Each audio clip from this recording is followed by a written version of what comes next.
Mia cucina in Italian means my kitchen. E la prima cosa che davvero fare, the first thing that we need to do is to prendere il fadale. But before I put that on, it says here, cherish every moment. We are so busy not being in this moment. And all we have is the moment. And I'm going to stop with that. I am going to show you how to make a delicious, amazing beef stew my way. Hello, Camille, I see you. Hello, beautiful people. Look at all the hearts. We are live. And because it's a yucky day today and it's rainy and gloomy, it doesn't mean that we need to be gloomy. So I have a beautiful fadale. Look how beautiful the fadale in Italian means apron. It is full of color, just the way we are. We're such beautiful, colorful people. This stew, believe it or not, you know, the oldest stew was found, believe it or not, in Japan, out of all places. And it was discovered around the 8th and 4th century BC. And it had been said that this man just took a piece of flesh, he tied it up with some vegetables, he put it in a pot, he put some water, and he put it on the fire and he let it rock and roll. And that was the first stew. And the rest is history. So what I'm going to do here is I am going to start my power on medium high. Well, about medium, not super medium high. And what I am going to walk you step by step, I have here a beautiful chuck that I bought at my butcher, and I chopped it myself because I have a certain way that I like when I make my stew. And stew has evolved over the years because I didn't even know what stew was. My mom would make stew, but it wasn't called stew, and it was very different. But I have made this my own. Hello, Linda. Hello, Carol. I see you beautiful people. And what I have here is I have 2 tablespoons of olive oil and a tablespoon of ghee. So that's what I'm going to add in there. I know you guys are like, wow, that's a lot of oil. And is it going to taste like olive oil? No, this is not an Italian. Well, I am a full-blooded Italian, born in southern Italy. So, I mean, I'm not going to call it Italian because I'm Italian. And what I have here is, I have my meat. So what I want to do is I have a paper towel so I can control so nothing goes anywhere. And what I'm going to do to this is that I have I'm gluten-free, so this is gluten-free flour, and I have a teaspoon, a regular teaspoon like this of salt and pepper, and then I'm just going to take a teaspoon, just like that, heaping teaspoon of that in there, and I want my oil to be glistening, with its wonderful things that it's doing. I'm watching it, and I'm just going to mix this. And then what I want to do is I want to come over here and I want to coat, because this is what's going to give that beautiful little gravy. And I am using a cast iron pot that has been coated, and I'm just going to use this on this side. So now what I want to do is I want to bring my brush. Yes, I do have a brush. And then I want to take this oil and I'm just going to coat the entire sides of it. Okay, I'm done with that. Let me put that over here on my other little thing. And then what I want to do now, so I don't want to get my hands dirty. So I'm going to take 2 spoons and I'm just going to mix the meat because I want to get the other side as well. I know it's not going to stick, guys, because what we want to do is we want to brown the meat. And this is how I do it, because this is beef stew my way. And I'm going to be implementing some, you know, flavors from the Mediterranean. And I will go over every single step so I can teach you guys how to make this. All right, so this meat is going into right there. Ooh, nice and hot. And once you put it in here, don't touch it. Everybody wants to touch their meat. Don't touch your meat. I know, right? We gotta have fun, guys. We gotta have fun. Life is too short. Life is too short. All right, so now while that is rocking and rolling and doing its thing, because I really want this to brown, I am going to go ahead and remove the paper now with the rest of everybody into the sink. That goes. While that is browning, I am going to tell you what we have here. I have chopped 3 chopped radishes, 3 turnips, and what I do is that I take them like so. Let me get them out of the way so I can show you this. I got a lot going on here. And then these parts right here, the smaller parts, okay? You see that? And then the bigger parts, I am just going to, you know, cut them in smaller pieces. I didn't grow up with turnips and parsnips, but I have grown to love them.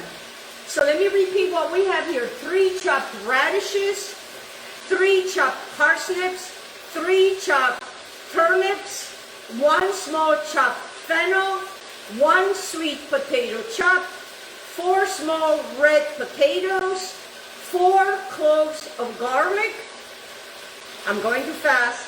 Okay, I'll slow down.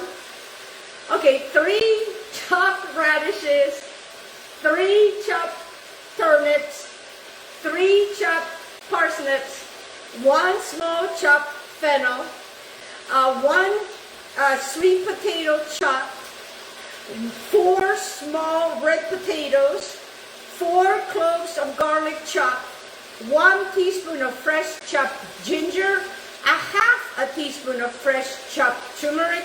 If you don't have fresh, use powder, granulated powder, 1 small chopped onion, 1 cup chopped kale or spinach, 3 bay leaves. I use 1.5 pound of my chuck, and I'm also going to be. I also used what goes in here is a 1/4 cup of Worcestershire sauce and 2 teaspoons of Montreal seasoning. Okay, woo-hoo, we got it. All right, that's what I have here.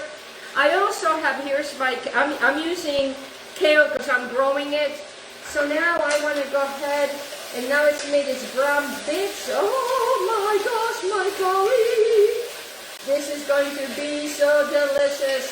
So I really don't want to cook the whole thing. I just want this to just get in here and do this yumminess. Now I am going to add my ginger, my turmeric, and my garlic that I'm going to add right into that, right there. I'm going to use my hand because I live here. And then what I want to do here is I want to bring, remember the small fennel, 1 small fennel chop, and my 1 onion. That's going to go right in here like this. Oh, wait a minute. I don't want to and I do have my bay leaves. Well, it's okay if the other bay leaf went in there. And then what I also have here is a teaspoon of wonderful thyme and a teaspoon of rosemary that I'm about ready to chop. And I use 3 bay leaves, and these are fresh bay leaves, and my friend is growing bay leaves, and they were gracious enough to give that to me. So I'm just going to mix this together, my onions, because what it's doing its thing. It's, you know, I wanted to make brown bits because those are the delicious brown bits. And this, guys, is going to cook for over an hour and a half to 2 hours. And then what I do is I buy bones at my butcher, and then I come home and I make my own beef broth. And this one has a little salt, and what I have here, I have about 32 ounces, if that's what you're looking at, and that's what I have here. Well, in the meantime, while that is kind of hanging out together, doing their thing, and nothing is sticking, because that's, you know, get yourself one of these guys like that, and the ghee really helps it not to super stick, But this is going to be delicious because guess what we're going to do? We're going to be adding the rest of everything, which now I am going to go ahead and add my wonderful, remember we use the Montreal seasoning, and we use the a quarter cup of Worcestershire sauce. And that's what's going to give this such a deliciousness. And I'm telling you guys, once you make this stew, you are not going to go back to it. A lot of people, they don't use radishes, and it is a very underused vegetable. And I love radishes because it's just so delicious for you. And also, you know, to use fennel. You know, fennel's a Mediterranean. Everybody likes the Mediterranean diet. Well, that's Mediterranean, guys. And as you know, that the meat has to become tender. So right now, these guys are just hanging in there, doing their thing. Now I'm going to go ahead and add my rest of my vegetables. My radishes. Oh yeah, baby, baby, baby. And then goes my potatoes. And this pot usually works very well for me. And then what I want to do here is I am just not going to mess with that. I want to come over here and I want to add my bean broth, my beef bone broth. I use beef bone broth, so I use beef. Now, if you don't want to use beef broth, you can use beef stock. But I have these, I made them, so why not use them? And then what this does, it'll make itself a gravy. It'll make itself a gravy. So right now, all of these guys, and I will bring you here to show you. Now I'm going to add my bay leaves in there that I can dish out. And now what I want to do is let me cover this, bring that to a high. So it'll do that. And now I just want to get, I haven't added my kale. I'm using kale because I'm growing kale. If you have spinach, any greens that you like, throw them in there. But I really love my kale because I'm growing it organically. So what I want to do is I just want to take my, and I grow all of my herbs, which is so nice because, you know, you can grow herbs in your house. It's so easy to grow. And I just want to give it a chop, a good chop. Actually, I'm going to chop all of these together. And I just took them out. I picked them right before the rain this morning. And so they smell so good. I love this combination. It goes very well with the beef. Woo-hoo. And now I'm just going to add that in there like that.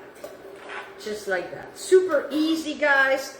Then you can get yourself a cup of coffee or a hot chocolate, or you can get, you know, you can work, if you're working from home, you start this, you just cover it up and just enjoy the aroma. So now what I want to do is I want to kind of get everybody mixed in here so I can show you what it looks like. I have done this with beef broth, but because you know, it's winter here in Florida. It's January, and and there's a lot of people that are sick, and I was very sick. So this is a really good thing to have because it makes such a beautiful gravy. It's not a soup. And then if you see that you want it more thicker, then you can add a little bit of more flour, which I have some little flour here in case I wanted to. But I just want all my vegetables to kind of hang in there. And the more they cook, okay, the more it'll be delicious. I am going to go ahead and add my kale in here. Why not? Why not? Because I have a long day today. And I just want to mix this together like so. And I'm telling you, you could do all kinds of different stews. I will make a chicken stew. I will make all kinds of different stew. But I really wanted to have this stew because actually there was a sale on chuck. So I went and I got my chuck. All right, so now I'm going to show you. I'm going to bring you. You guys ready to go for a ride? Don't you guys love going for a ride? I do. All right, so I'm going to put that on the side. I just want to show you what this looks like. And again, I have not salted anything. Here, let me clean it up because, you know, we're going for a ride. So I am going to try to taste. Let me see, just to taste, see what they may or may not need. Oh, oh my goodness, it's got to do its thing, because everything is going to work together. Let me bring you over here. Let me show you. All right, let me show you this beautiful stew my way, guys. And that is what it looks like. I hope you guys see that. All right, let me bring you down very gently over here. Bring myself around and do the coochie coochie. And we'll go all the way around. I want to thank my wonderful sponsors. I want to thank Cola Harris with FARMASI. I want to thank Solangels with that wonderful Nails Color Street. I want to thank Stephen Bailey with Bailey Fishing and Charters. And I also want to thank my dear friend Dario Rodriguez with Life and Food Superstores in Ellenton, Florida. And I want to thank you for joining me. I'm going to cover this baby, and I'm just going to let this guy rock and roll for 1 hour. I'm going to put my timer on here for 60 minutes. And now I can go and enjoy and relax. Okay, everybody, that's all I have for you. Mwah, mwah, mwah. Many blessings to every single one of you. May God bless you and keep you safe. Ciao, ciao, belly. La, la, la.